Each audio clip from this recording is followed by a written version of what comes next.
So to go a little further from what we just saw, I want you guys to notice something that we had to consider, namely a constraint.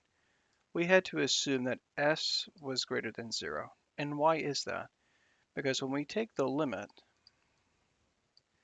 of n which goes to infinity and the key functions that I underlined previously were e to the minus sn cosine of a times n. If n is bigger than 0, then this is 1 over e to the sn, right? So that would imply that as the limit keeps growing, as n gets increasingly larger and larger, this value will eventually go to 0. And that was key in our derivation previously. The same goes for the limit as n goes to infinity, e once again to the minus sm times sine of an. This also goes to 0. And it's because of this constraint that we assumed that convergence was made possible. So that also helps explain why the convergence is the way it is. And also this is the exact formulation for the conditions necessary for the Laplace transformation. So going a little bit further, one thing I want you guys to notice was, let me go ahead and rewrite what we had before, 1 over a minus s squared over a squared, okay, times the integral of 0 to infinity, and let me repair that 2 down there. There we go. And what we had was e to the minus s times t, okay, times sine, right, of at dt, okay. So we had this before. One thing I wanted you guys to notice was this was what we started off with at the very beginning. This was, in fact, capital F of s. But there's another aspect to this that I want you guys to notice. The entire solution, this entire solution was also called F of s, which is great because then we can say, okay, capital F of s is equal to 1 over a, right, minus s squared, that's a bad 2. Let me rewrite that for you guys. S squared over a squared, okay? And instead of this integral, we can simply write it as f of s. So now we can use some algebra. I can add this expression over here to this side, right? And then factor and solve and get f of s all to itself. So to do that, all we have to do then is the following. This is what happens when you factor and solve correctly. This will imply that f of s will be equal to a all divided by s squared, okay, plus a squared. And there you have it.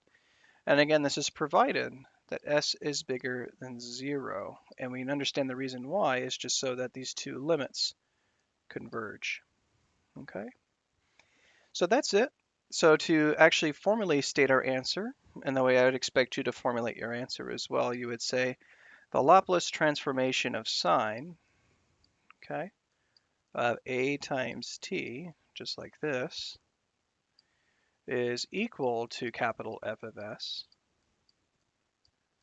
right? And this is going to equal a divided by s squared plus a squared. And again, the condition that holds this all together is that s is larger than 0. Okay, so I wanted to make sure you guys saw that. That's a very important distinction that you guys need to know when it comes to solving Laplace transformations of sine. Now, in your homework, I'll ask you to do the derivation for the Laplace transformation of cosine and one other function, which I've yet to determine. Probably will be some rational equation that I'll ask you guys to determine. Possibly tangent, for example, or hyperbolic sine, for instance. Something where it's just as useful to use integration by parts or another technique, for example, a partial fraction decomposition to make the integral work out.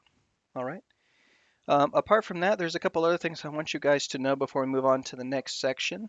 On occasion, you'll see a different definition for the Laplace transformation that you might come across.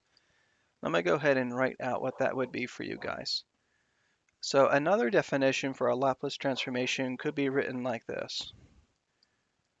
F of t, like this, and this is set equal to the integral from minus infinity to infinity, e to the minus st times f of t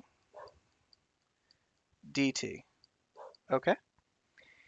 And note that if we change in the lower limit 0 to negative infinity, as we did, there's a few additional properties that come with that. So in those cases, there is almost always the assumption that the function is in fact defined in the following way.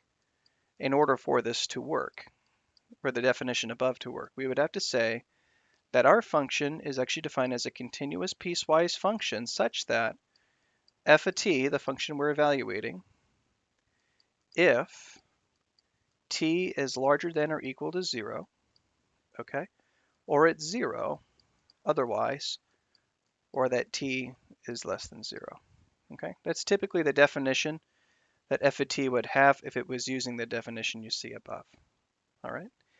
So in other words, it is assumed that the function is 0 if t is negative.